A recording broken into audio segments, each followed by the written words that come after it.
제가 신학생이 되고 목회자가 되면서부터 제 마음을 불편하게 하는 한 가지가 생겼습니다. 전에 평신도로 섬길 때는 교회 생활이 나름 즐거웠고 순수하게 예수님을 믿었던 것 같은데, 이제는 그런 류의 즐거움과 기쁨은 잘 누리지 못하는 것 같습니다. 대신 십자가가 하나 생겼습니다. 설교입니다. 아마 대부분의 목회자들의 마음이 그렇지 않나 생각을 해봅니다. 일주일 내내 꼬리를 물고 따라다닙니다. 심지어는 꿈에서도 나타나요. 꿈에서도 설교를 합니다. 물론 그렇지 않은 분도 계세요. 설교하는 것이 너무 즐겁대요. 체질인 것 같아요. 그래서 남은 절대로 못 시킵니다. 모든 설교를 내가 해야 돼. 그런 분이 계세요. 늘 잘해야 하고, 또 은혜를 끼쳐야 하고, 또 홈런을 쳐야 한다는 생각 때문이기도 하지만, 사실은 그 일주일 내내 쏟아낸 말들에 대한 무거운 책임감 때문에 설교에 부담을 느끼는 것 같습니다. 때로는 설교하는 순간 나는 모든 것을 다 알고 있어, 나는 다 지키고 그렇게 사는 사람이라는 착각까지도 하게 됩니다. 사실은 자기는 설교의 내용과는 너무나 거리가 먼 사람인데 가장 잘 지키고 있고 그 말씀에 가장 가까이 있는 사람으로 여기는 경우죠. 그렇게 점점 믿어집니다. 그래서 가르치는 데는 점점 더 익숙해지는데, 반면에 자신의 내면은 들여다보지 못하는 거죠. 더 이상 볼 수 없고 더 이상 자기를 가르칠 수 없는 지경에 이르게 됩니다. 바로 목사들이 혹은 가르치는 자들이 가장 범하기 쉽고 또 지금도 범하고 있는 가장 무서운 죄입니다. 그런데 더 큰 문제는요, 시간이 흐르면 흐를수록 그것이 죄인지 모른다는 거예요. 너무나 익숙해져서 그냥 생활의 일부분이 되어 버립니다. 제가 지금 점점 그 세계에 빠져가고 있는 것 같아요. 그래서 때로는 사람들 앞에서 가르치고 설교하는 일이 정말 엄청난 스트레스로 다가오기도 합니다. 바로 지고 싶지 않은 십자가죠. 그러나 오늘 또 그 십자가를 지고 결국은 지금 여러분 앞에 섰습니다. 사실 오늘 본문을 가장 먼저 적용해야 할 사람을 꼽으라면 가르침을 일삼는 위치에 서 있는 사람들이에요. 특히 세상에 속한 사람들이 아니라 유대인들, 그 중에서도 바리새인과 서기관들, 그리고 그 바리새인과 서기관을 가장 닮은 사람을 꼽으라면 단연 목사겠죠. 그래서 오늘 본문은 목사들에게 가장 1차적으로 적용할 수가 있습니다. 그래서 제가 먼저 서두에 저의 죄를 고백하고 시작을 한 겁니다. 매도 먼저 맞는 게 낫다 그러죠. 그리고 이제 그 다음에는 가르침의 위치에 서 있는 자들, 아마 여러분 모두는 2위쯤은 될 거예요. 왜냐하면 우리가 시키지 않아도 가르치는 일을 너무 잘해요. 집에서 아이들에게 틈만 나면 가르치죠? 그렇죠? 더 나아가서는요, 모든 성도들에게 해당되는 말씀입니다. 그런데 왜 그렇게 유대인과 바리새인과 서기관을 닮은 것이 욕이며 불명예스러울까요? 아버지 닮았다는 말 칭찬입니까? 욕입니까? 자, 지금 그냥 아버지 닮았어, 엄마 닮았어, 그럼 욕이에요, 칭찬이에요? 우리 자녀들, 아버지가 존경받을 만한 분 같으면 칭찬이겠죠? 근데 아버지가 거시기하면 욕이죠? 네. 가끔 저희 어머님이 옛날에, 지금은 안 그래요. 옛날에 아버지 살아생전에 가끔 저한테 씨도둑이래요. 지 애비 닮았대요. 그렇게 이제 말할 때가 있었어요. 벌써 느낌부터가 별로 안 좋아요. 지 애비. 혈기왕성할 때 그랬던 것 같아요. 근데 자식이 아버지 닮았다는 말이 이상한가요? 그런데 그게 그렇게 기분이 나쁘더라고요. 욕처럼 들렸어요. 이게 좋을 때 쓰는 말이 아니라 뭔가 공격할 때 쓰는 말이었던 것 같아요. 다른 것은 몰라도 그것만큼은 좀 아버지를 안 닮아야 되는데 그걸 닮았다고 하니까 이제 발끈하는 거죠. 자, 성경은 그들을 칭찬한 곳이 별로 없어요. 아예 없을지도 모릅니다. 칭찬이 문제가 아니라 오히려 그들은 저주와 화의 대상입니다.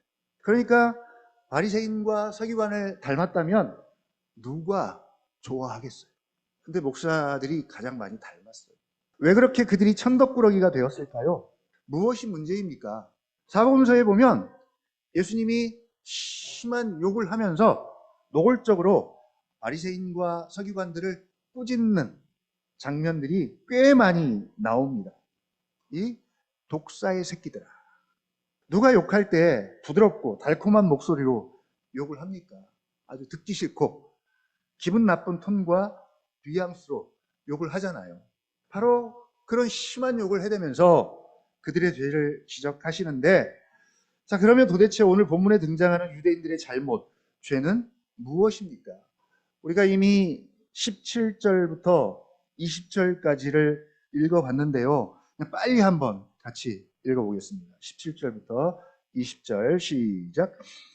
유대인이라 불리는 내가 율법을 의지하며 하나님을 자랑하며 율법의 교훈을 받아 하나님의 뜻을 알고 지극히 선한 것을 분간하며 맹인의 길을 인도하는 자요 어둠에 있는 자의 빛이요 율법에 있는 지식과 진리의 모본을 가진 자로서 어리석은 자의 교사요 어린아이의 선생이라고 스스로 믿으니. 어때요? 구구절절이 좋은 내용 아닙니까? 이런 사람들이에요. 뭐가 문제입니까? 율법이 무슨 죄가 있습니까? 할례가 무슨 죄가 있을까요? 그 자체로는 전혀 문제가 되지 않습니다. 율법과 할례는 유대인들의 유익을 위해서 준 거예요. 이건 인간이 만들어낸 법도 아니고요. 의식도 아닙니다. 이건 하나님이 주신 거고 하나님이 그렇게 지키고 행하라고 주시면서 심지어 그렇게 행하지 않으면 다 죽인다고 해서 그래서 그렇게 한 거예요. 모세가 애굽에서 나올 때 모세와 그 가족들과 그 모든 백성들에게 할례를 행하지 않으면 하나님께서 죽이겠다고 하십니다. 그래서 그 광야에서 할례를 행합니다. 그리고 대대로 이렇게 할례를 행하라고 명령하시는 겁니다. 그런데 지금에 와서는 유대인들 때문에 율법과 할례가 아주 천덕꾸러기가 되어서 이제는 우리에게 별로 어감이 좋지가 않아요. 마치 율법과 할례가 무슨 악한 것이라도 됐냐? 그래서 율법, 할례라고 하면 마치 복음과는 적대적인 어떤 것으로 우리가 생각해 버립니다. 율법도 할례도 그 기원은 하나님이에요. 하나님으로부터 나온 것이 악하고 죄일 리는 없잖아요. 하나님이 선하심에 하나님께로부터 나온 모든 것이 다 선합니다. 그래서 감사함으로 받으면 버릴 것이 없습니다. 그러니까 율법과 할례도 그 자체가 문제가 아닙니다.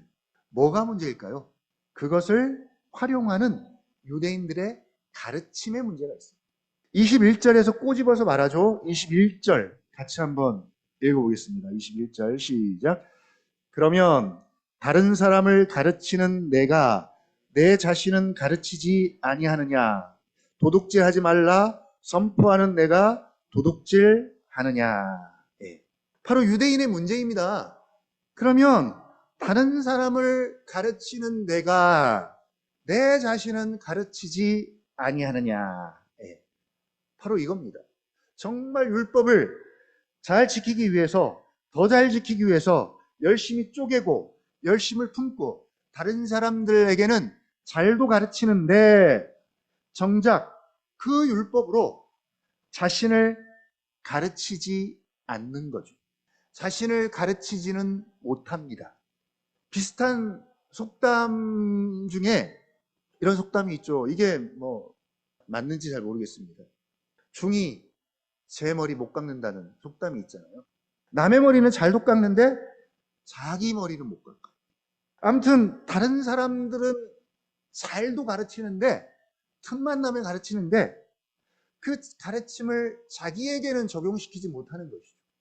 21절 하반절에 보면 심플하게 이렇게 기록해요. 도둑질하지 말라 선포하는 내가 도둑질하느냐. 도둑질에 대해서 도둑질이 뭔지 정의부터 시작해서 그것이 왜 나쁜 것이고 그것은 하나님이 싫어하는 죄라고 하면서 많은 사례와 예화를 들어가면서 설명을 너무 잘하고 너무 잘 가르쳐요. 그런데 정작 자신은 도둑질을 일삼는데 22절 같이 한번 또 읽어볼까요? 시작. 간음하지 말라 말하는 내가 간음하느냐. 우상을 가증히 여기는 내가 신전 물건을 도둑질하느냐. 간음에 대해서 열심히 가르치면서 정작 자신은 간음을 하고 23절 율법을 자랑하는 내가 율법을 범함으로 하나님을 욕되게 하느냐. 율법을 그렇게나 자랑하면서도 오히려 정작 자신은 율법을 범함으로 하나님을 욕되게 한다는 그런 말씀입니다. 실제로 우리도 지금 그렇게 하고 있지 않나요? 자녀들에게 틈만 나면 무슨 얘기해요? 그냥 거두절미하고 똑바로 살아라. 똑바로 걸어라. 라고 말해놓고 정작 부모인 자신은 걷고 싶은 대로, 하고 싶은 대로 합니다. 그러니까 자녀에게 가르친 것을 똑같이 자신에게도 가르치고 적용해야 하는데 늘 나는 예외를 시키는 거죠. 그래서 결과적으로 어떻게 됩니까? 24절입니다. 시작. 기록된 바와 같이 하나님의 이름이 너희 때문에 이방인 중에서 모독을 받는도다. 이 말씀을 여러분 이방인들과 세상으로 너무 넓혀갈 필요는 없어요. 이렇게 믿는 부모 때문에 자녀들에게 하나님의 이름이 모독을 받는 일은 없나요? 그래서 자녀들이 신앙을 떠나고 교회를 떠나고 그런 일은 없습니까? 남은 정말 잘 가르치는데 가르침만 보면 정말 문제가 없어요. 17절부터 20절까지예요. 얼마나 훌륭합니까? 구구절절이. 그러나 자신에게는 그 가르침이 전혀 해당 사항이 안 되고 모든 것이 면죄부가 된다는 그런 이야기입니다. 이런 유대인과 바리새인과 서기관들의 죄를 예수님은 꼬집어서 무엇이라고 말하냐면 외식이라고 말합니다. 마태복음 23장 1절부터 36절까지고요. 누가복음 11장 37절부터 52절까지 말씀인데 오늘은 마태복음을 좀 한번 보겠습니다. 우리 같이 한번 찾아서 읽어보겠습니다. 마태복음 23장 1절부터 36절까지인데 다 읽지는 못하고요. 몇 구절만 읽어보겠습니다. 2절부터 4절까지 한번 먼저 읽어보죠. 시작. 서기관들과 바리새인들이 모세의 자리에 앉았으니 그러므로 무엇이든지 그들이 말하는 바는 행하고 지키되 그들이 하는 행위는 본받지 말라. 그들은 말만 하고 행하지 아니하며 또 무거운 짐을 묶어 사람의 어깨에 지우되 자기는 이것을 한 손가락으로도 움직이려 하지 아니하며. 13절 읽어봅니다. 시작. 화 있을진저 외식하는 서기관들과 바리새인들이여 너희는 천국문을 사람들 앞에서 닫고 너희도 들어가지 않고 들어가려 하는 자도 들어가지 못하게 하는도다. 15절이요. 시작.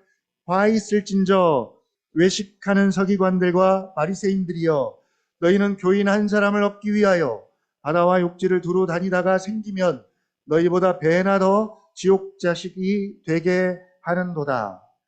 23절이요. 시작. 화 있을진저 외식하는 서기관들과 바리새인들이여 너희가 박하와 회양과 근처의 11조는 들이되 율법에 더 중한 바 정의와 긍휼과 믿음은 버렸도다. 그러나 이것도 행하고 저것도 버리지 말아야 할지니라. 25절 27절 계속 같은 말씀입니다. 28절은 외식에 대한 정의를 이렇게 내립니다. 28절 시작. 이와 같이 너희도 겉으로는 사람에게 옳게 보이되 안으로는 외식과 불법이 가득하도다. 외식의 사전적 의미는 면치레 혹은 겉만 꾸밈, 위선, 가식 그런 등등의 뜻을 가지고 있습니다.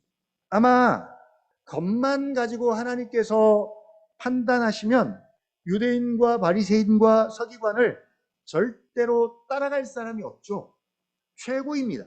그러나 속, 내면이 하나님 보시기에 옳지 않습니다. 그래서 3절을 보면 우리가 외식하는 자에 대해서 어떻게 처신하고 대해야 할지를 가르쳐 주고 있는데 이게 이제 성도들이나 우리 자녀들에게 되게 중요한 말씀입니다. 만약 외식하는 목사들이나 혹은 외식하는 부모나 외식하는 성도들이나 가르침에 있는 자들을 대할 때 어떻게 하라고요? 바로 3절처럼 하시면 됩니다. 3절 우리 다시 한번 읽어볼까요? 23장 3절이요. 시작. 그러므로 무엇이든지 그들이 말하는 말은 행하고 지키되 그들이 하는 행위는 본받지 말라. 그들은 말만 하고 행하지 아니하며. 혹시 외식하는 저의 모습이 발견되거든 저의 말하는 바는 행하고 지키십시오. 왜냐하면 그것은 하나님의 말씀이기 때문입니다. 그러나 저의 행위는 외식은 본받지 마십시오. 왜 그럴까요? 말만 하고 행치 아니하기 때문입니다. 그러니까 이것 때문에 너무 고민하거나 염려할 필요가 없습니다. 바로 이렇게 하면 여러분에게는 문제가 되지 않는다고 말씀하십니다. 바로 예수님께서 지적하는 죄입니다. 외식입니다. 유대인들은 예수님이 오시기 전까지 별로 문제될 것이 없었어요. 그들은 사람들로부터 정말 존경을 받았습니다. 훌륭한 사람들입니다. 모범적인 사람들입니다. 선생님들이에요. 그런데 예수님이 오신 후 그들은 한 번도 칭찬을 들은 적이 없어요. 오히려 언제나 예수님과 다퉜습니다. 이유는 뭐예요? 그들의 외식 때문입니다. 이 외식의 문제를 로마서 2장 28절과 29절에서는 마음의 문제로 시키면서 2장의 결론을 이제 바울이 이렇게 맺고 있습니다. 28절, 로마서 2장 28절, 29절인데요. 28절을 한번 읽어보겠습니다. 시작. 무릇 표면적 유대인이 아니요 표면적 육신의 할례가 아니니라. 무릇 표면적 유대인이 아니요 무슨 의미입니까? 자연적 출생으로 유대인으로 태어났다고 해서 그것이 진짜 유대인이 아니라는 의미예요. 표면적 육신의 할례가 아니니라. 몸에 할례 의식을 했다고 해서 진짜 할례가 아니라는 이야기입니다. 핵심은 뭐예요? 표면적입니다. 표면적. 자연적 출생으로서의 유대인이 진짜 유대인이 아니다. 육체의 표면에 할례 의식을 했다고 해서 진짜 할례가 아니다. 그러면 어떻게 해야 합니까? 29절. 오직 이면적 유대인이며 할례는 마음에 할지니 영에 있고 율법 조문에 있지 아니한 것이라. 그 칭찬이 사람에게서가 아니오 다만 하나님에게서니라. 표면은 겉입니다. 이면은 속이고 마음이고 내면입니다. 그러니까 진짜는 뭐예요? 마음에 있습니다. 이면적 유대인이 참 유대인이고 마음의 할례를 받은 사람이 참 할례를 받은 것입니다. 여러분 할례를 받으셨나요? 마음의 할례를 받으셨습니까? 이것이죠.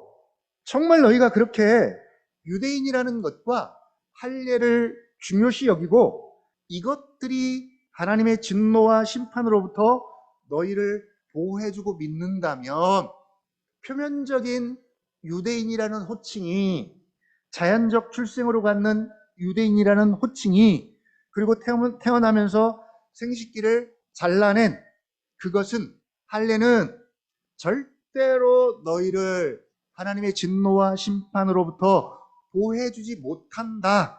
그걸로는 피할 수 없다는 그 이야기입니다. 그런데 유대인들은 그걸 철떡같이 믿고 있었어요. 그리고 그걸 주장하고 자랑하는 거예요. 그게 그들의 믿음이고 신앙입니다. 그러면 진짜는 뭡니까? 진짜 유대인은, 진짜 할례는 뭐예요? 진짜 유대인은, 참 유대인은 하나님의 복음에 의해서 믿음으로 말미암아 의롭게 된 사람이고, 성령으로 거듭난 사람이고, 하나님의 생명의 씨앗이 그 속에 뿌려진 사람이고, 신의 성품에 참여한 사람이 이면적 유대인이다. 진짜 유대인이다. 그리고 성령으로 그 마음이 변화된 사람이 진짜 할례를 받은 사람이다라고 지금 말씀하고 있는 겁니다. 그렇게 본다면 여러분 유대인이십니까? 참 유대인이세요? 진짜 할례를 받으셨습니까? 아직도 자신이 없나요? 그래서 예수님과 유대인은 화해가 안 돼요. 예수님의 관심은 언제나 마음에 있는데, 속에 있는데, 이면에 있는데, 유대인의 관심은 언제나 겉에만 머물러 있었습니다. 그래서 겉과 속이 늘 싸우는 거죠. 겉은 뭘 주장해요? 겉바 속촉. 그래서 11절에도 이미 그렇게 말씀하시잖아요. 11절, 2장 11절. 이는 하나님께서 외모로 사람을 취하지 아니하심이라. 예. 마음과 속을 보시겠다는. 마태복음 5장 3절부터 팔복을 다루는데 다 무엇에 관한 말씀입니까? 처음부터 끝까지 마음에 관한 말씀이에요. 심령이 가난한 자는 복이 있나니 천국이 그들의 것이며, 애통하는 자는 복이 있나니 그들이 위로를 받을 것이며, 온유한 자는 복이 있나니 의에 추리고 목마른 자는 복이 있나니, 마음이 청결한 자는 복이 있나니 그들이 하나님을 볼 것이요. 다 마음에 관한 말씀입니다. 인격에 관한 말씀입니다. 그렇게 말한 후에 율법에 대해서 조금 더 차원 높은 수준을 이야기합니다. 5장 21절, 이건 제가 그냥 읽어드리겠습니다. 옛사람에게는 말한 바 살인하지 말라, 누구든지 살인하면 심판을 받게 되리라 하였다 하는 것을 너희가 들었으나, 22절, 나는 너희에게 이르노니 형제에게 노하는 자마다 심판을 받게 되고, 형제를 대하여 라가라 하는 자는 공회에 잡혀가게 되고, 미련한 놈이라 하는 자는 지옥불에 들어가게 되리라. 27절, 또 가늠치 말라 하였다는 것을 너희가 들었으나 나는 너희에게 이르노니 음욕을 품고 여자를 보는 자마다 마음에 이미 간음하였느니라. 유대인들은 겉과 몸을 중요시 여기기 때문에 겉으로, 몸으로 뭔가를 하지 않으면, 간음하지 않으면 율법을 꽤나 잘 지켰다고 생각을 합니다. 그러나 예수님은 그것뿐 아니라 혹시 마음속에 그런 음욕이 일어나고 마음으로 그런 상상을 하는 것도 간음한 것이라고 하시면서 그동안 유대인들이 무시해왔던 마음의 문제를 지금 꺼내고 있는 거예요. 마음의 중요성을 드러내십니다. 혹시 목장 모임에서 무슨 이야기 하시나요? 겉 이야기 하시나요? 혹시 마음을 드러내십니까? 마음 이야기를 하시나요? 예수님의 관심사는 마음입니다. 그러니까 마음으로 하는 것은 실제로 행동으로 하는 것과 같은 비중과 같은 무게감을 가지고 있는 거예요.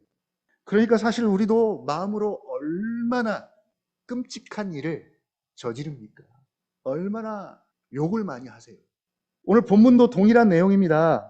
지금까지 1장 18절부터 달려오면서 유대인들은 자신들이 유대인이기 때문에, 하나님의 선민이기 때문에 하나님의 진노와 심판을 피할 수 있다고 생각해 왔습니다. 그래서 그들은 이방인들만 하나님의 진노가 있을 것이라고 이방인들을 바울과 함께 정죄하고 심판했습니다. 맞습니다, 바울. 당신의 말이 맞아요. 라고 공감했어요. 그리고 판단했습니다. 그러자 바울은 이렇게 말하는 것이죠. 아니다. 너희 유대인들도 똑같다. 적어도 죄에 대해서만큼은 유대인이나 이방인이나 차별이 없다. 다 똑같다. 똑같이 진리대로 그리고 행한 대로 심판하겠다. 그리고 하나님은 절대로 외모로, 표면으로, 어떤 출생이나 겉모습으로 사람을 판단하지 않고 그 중심과 마음을 보신다고 이미 선언을 했습니다. 그러니 죄에 대해서 하나님의 진노가 있을 것인데 그 진노는 이방인이나 유대인이나 차별이 없다. 여기까지 이제 계속 강조를 한 것이죠. 그러니까 유대인들이 다시 반발을 하는 거예요. 아니다. 바울, 우리는 뭘 가지고 있다? 율법도 가지고 있고 할례도 가지고 있다. 이방인들과의 차이점입니다. 그러니까 우리는 하나님의 진노와 심판을 피할 수 있다라고 유대인들이 이야기하는 거죠. 이 율법과 할례가 우리를 하나님의 심판에서 충분히 피할 수 있게 해줄 것이다 라고 자꾸 이의를 제기하자 바울이 지금까지 쐐기를 박는 말씀을 하는 거죠. 좋다. 유대인이라고 하는 네가 율법도 의지하고 하나님을 자랑하고 율법의 말씀을 잘 듣고 그래서 하나님의 뜻도 너무나 잘 알고 선한 것을 좋게 여기고 율법에 있는 지식으로 소경을 인도하며 가르침이죠. 어둠에 있는 자들에게 빛이 되어주며 우리가 늘 빛과 소금이 되려고 하는 이유잖아요. 그들도 그런 마음을 갖고 있는 거예요. 어리석은 자를 깨우치고 어린아이들의 선생이라고 스스로 믿고 있는데 여기까지는 좋아요. 그런데 너 자신은 왜 가르치지 않느냐? 그 말입니다. 왜 너에게는 적용을 시키지 않느냐? 왜 너의 마음은 지키지 못하고 깨끗하지 못하느냐? 회칠한 무덤처럼 너희들의 겉은 그렇게 반짝반짝 광이 나는데 너희 속은 썩고 부패해져서 각종 악취와 냄새가 난다. 그래서 결과적으로 너희 때문에 오히려 하나님의 이름이 이방인들 중에서 지금 욕을 먹고 있다. 그러니까 표면적 유대인이나 표면적 할례는 절대로 하나님의 진노와 정죄를 피할 수가 없다라고 지금 선언하고 있는 것입니다. 이제는 더 이상 유대인들이 할 말이 없어졌어요. 그동안 율법과 할례만 믿고 까불었는데 마음의 문제를 터치하면서부터 완전히 그 마음이 폭로되고 드러나기 시작하고 있습니다. 그래서 이제 바울은 유대인들의 반론을 완전히 제거시킨 다음에 3장 9절부터 하는 말이 그거예요. 의인은 없고 하나도 없으며 하나님을 찾는 자도 없고 모든 사람이 다 죄 아래 있다 라고 선언하는 겁니다. 자, 그럼에도 불구하고 아직 유대인들이 할 말이 남았어요. 야, 바울, 그러면 우리가 유대인으로 태어난 것이 아무런 이점이나 유익이 없느냐라고 반문합니다. 우리 자녀들, 모태신앙으로 태어난 것이 하나님의 진노와 피할 수 있는 근거는 아니에요. 그러면 도대체 모태신앙으로 태어난 것이 무슨 유익이 있고 이점이 있을까요? 유아세례 인정 안 하는 교단이 있어요. 유아세례 받은 것이 무슨 유익입니까? 라고 지금 묻는 거예요. 할례가 아무런 의미가 없느냐라고 지금 반문합니다. 그것에 대한 대답을 3장 1절부터 8절까지 이야기합니다. 이건 다음 시간에 다루기로 하고요. 이제 유대인들은 더 이상 바울에게 할 말이 없어졌어요. 처음에 시작할 때는 이방인들의 죄에 대해서 있는 대로 나열하고 지적하면서 함께 바울의 말에 공감하고 이방인들을 정죄했다면 이제 그 화살이 반대로 유대인들에게 꽂혔습니다. 그러자 여러 가지 이유를 들어서 변명도 해보고 피해가려고 온갖 수단을 다 동원해 봤지만 거기엔 아무런 차별이 없다는 결론만 남게 됩니다. 자, 그러면 우리는 유대인과 다릅니까? 우리는 혹시나 우리 중에 이 말씀을 듣고 아니면 이 로마서 편지를 읽고 마음속으로 나는 그런 류의 사람이 아니에요 라고 말하면서 피해가려고 한다면 바울은 따라다니면서 또 다른 항목을 써서라도 이유를 들어서라도 피할 수 없게 만들 거예요. 우리가 바로 외식하는 사람들입니다. 우리가 바로 죄인입니다. 우리가 바로 남을 가르치는 데는 열심히 있는데 남은 잘도 가르치는데 자신을 가르치는 데는 한없이 인색하고 마음이 넓은 사람들입니다. 적어도 하나님의 심판에 있어서 다른 것은 전혀 걸림돌이 되지 않을지는 몰라요. 그러나 21절과 같은 모습들에 대해서는 우리가 누구나 다 노출이 되어 있습니다. 남은 잘도 가르치는데 자신은 우리가 제대로 가르치지 못합니다. 자신의 내면과 마음을 잘 살피지 못합니다. 그래서 지금 자신의 마음속에서 지금 어떤 일들이 벌어지고 있는지를 우리가 잘 몰라요. 보기를 두려워합니다. 그래서 회피합니다. 그 마음이 성령이 거하시는 하나님의 성전임에도 불구하고 옛사람이 가지고 있는 모든 것들을 버리지 못하고 그대로 가지고 있으면서 겉은 계속 치장하고 깨끗이 하고 남은 잘도 가르치고 그것을 일삼으면서도 정작 자신은 가르치지 못해서 속이 썩어가는, 부패해져가는 우리의 모습입니다. 마음입니다. 내면입니다. 서두에도 말씀을 드렸지만 이렇게 엄청난 일들이 제 안에도 일어날 가능성이 있기 때문에 그래서 설교하는 것이 바로 십자가고 때로는 망설여진다는 것이죠. 이런 이유 때문에. 목사들도 인간입니다. 저도 인간이고요. 누구도 예외가 없습니다. 평생 그렇습니다. 평생. 그래서 이런 생각을 좀 해봐요. 평생 우리가 자신을 가르칠 수만 있다면, 남이 아니라 내 자신을 가르칠 수만 있다면, 자신을 살피고 또 하나님의 말씀을 자신에게만 제대로 적용할 수 있다면 여러분 어떤 일들이 벌어질까요? 평생 좋은 밭에 뿌린 씨앗처럼 많은 열매를 맺지 않겠습니까? 의의 열매, 성령의 열매, 우리가 늘 이야기하지만 그 실체를 보기가 어렵죠. 언제쯤 이 의의 열매, 성령의 열매가 주렁주렁 맺어져서 쉽게 우리가 그런 것들을 볼 수 있을까요? 콩 심은 데 콩 나고 팥 심은 데 팥 난다는 이 자연적 진리가 그대로 우리 생활에 적용되지 않겠습니까? 참고 선을 행하며 영광과 존귀와 썩지 않을 것을 구하는 그런 자가 되지 않겠습니까? 언제나 자신을 살피는 일을 최우선하기 때문에 자신의 죄에 대해서 더 민감해지고 더 겸손하게 하나님을 찾고 십자가로 나아가지 않겠습니까? 그냥 단편적으로 보더라도 더 겸손해지지 않을까요? 더 온유해지지 않을까요? 더 진실해지지 않을까요? 성화가 일어나지 않겠습니까? 점점 예수님을 닮아가는 일들이 뚜렷하게 일어나지 않겠습니까? 그러나 이런 일은 예수 믿는 순간 자동으로 일어나는 것도 아니고요. 시간이 지난다고 해결해질 문제도 아닌 것 같아요.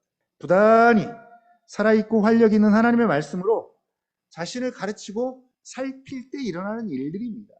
그때 우리는 그토록 유대인들을 망하게 했던 외식에 빠지지 않을 수 있고요. 또 하나님께서 세밀하게 살피시고 관찰하시는 마음의 문제에 있어서 좋은 밭이 될 수 있습니다. 그리고 깨끗함을 유지하고요. 건강함을 유지할 수가 있습니다. 부단히 유대인들에게 던져진 질문을 가지고 우리 자신을, 우리의 내면을 테스트해보고 시험해봐야 합니다. 혹시 나는 지금 무엇을 의지하고 있는지, 나는 어떤 면들을 의지해서 하나님과의 관계를 유지하고 또 그것으로 죄에 대한 하나님의 심판을 피할 수 있다고 생각하는지 꼼꼼하게 점검해봐야 합니다. 우리 말씀을 마치면서 끝으로 자신을 좀 시험하고 살피는 일에 있어서 좋은 일을 한 군데 살펴보고 말씀을 마치려까 합니다. 고린도전서 11장 한번 찾아보겠습니다. 26절부터 34절까지 말씀인데요. 이 말씀이 우리 언약나무교회에게는 되게 중요한 말씀인 게 성찬식에 관련된 말씀이에요. 우리가 성찬식을 한 달에 한 번씩 하기 때문에 이 말씀을 좀 같이 한번 읽어보겠습니다. 일단 11장 27절부터 29절까지를 한번 같이 읽어볼까요? 그러므로 누구든지 주의 떡이나 잔을 합당하지 않게 먹고 마시는 자는 주의 몸과 피에 대하여 죄를 짓는 것이니라. 사람이 자기를 살피고 그 후에야 이 떡을 먹고 이 잔을 마실지니 주의 몸을 분별하지 못하고 먹고 마시는 자는 자기의 죄를 먹고 마시는 것이니라. 성찬식에 참여할 때 합당하지 않게 먹고 마시는 것은 주의 몸과 피에 대하여 죄를 짓는 것이래. 만약 우리가 성찬식은 은혜입니다. 은혜를 강조하기 때문에 바로 간구할 수 있는 부분들입니다. 이렇게 되지 않기 위해서 어떻게 하라고요? 먼저 자기를 살펴야 합니다. 이건 누가 대신 살펴줄 수 없습니다. 자기가 자기를 살펴야 됩니다. 그 후에 이 떡을 먹고 이 잔을 마셔야 한다. 그래서 만약 주의 몸을 분별하지 못하고 먹고 마시는 자는 자기 죄를 먹고 마시는 것이니라. 자기를 살핀다는 건 뭘까요? 자기를 살핀다는 것은 다른 것이 아니라 이 떡과 잔이 의미하는 것이 뭔지 그 의미를 정확히 알고 참여해야 한다는 그런 의미예요. 아마도 당시에는 먹고 사는 것이 어렵기 때문에 이 성찬에 참여할 때 마치 식사처럼 배고픔을 해결하기 위한 방편으로 사용되기도 했던 것 같아요. 아마 오늘날 우리가 사용하는 성찬은 떡 조금에다가 이렇게 포도 조금이기 때문에 이게 식사는 안 되지만 그 당시 성찬은 이런 형태가 아니었던 것 같아요. 말 그대로 식사입니다. 그래서 배고픈 사람은 뭐 하러 가는 거예요? 배를 채우기 위해서 성찬에 참여하는 거죠. 그래서 주의 몸과 피로서의 떡과 잔이 아니라 배고픔을 해결하기 위한 식사로서의 성찬에 참여하는 것은 뭐가 된다고요? 합당하지 못하게 성찬에 참여하는 거예요. 그리고 바로 29절이죠. 주의 몸을 분별하지 못하고 먹고 마시는 행위입니다. 그것은 자기의 죄를 먹고 마시는 것이라고 기록합니다. 그 결과 어떤 일들이 벌어집니까? 이 30절 시작. 그러므로 너희 중에 약한 자와 병든 자가 많고 잠자는 자도 적지 아니하니. 31절이요. 우리가 우리를 살폈으면 판단을 받지 아니하려니와. 그래서 먼저 자기를 살피고 그 후에야 이 떡을 먹고 이 잔을 마시라는 겁니다. 결론입니다. 이제 이방인과 유대인과 세상을 향해 정죄하고 판단했던 그 손가락을 이제 자기 마음으로 향하게 해야 하고요. 부단히 자신의 마음을 살피고 또 자신을 가르쳐서 외식에 빠지지 않을 뿐만 아니라 정말 신의 성품에 참여한 자처럼 그렇게 살아서 적어도 나 때문에 하나님의 이름이 세상 가운데 우리 자녀들 가운데 모독을 받는 일은 없어야 되겠습니다. 뿐만 아니라 더 나아가서는 이 복음의 영광과 그 풍성함을 알고 누리고 또 자랑하며 살아가는 저와 여러분 모두가 되기를 다시 한번 주님의 이름으로 부탁을 드립니다.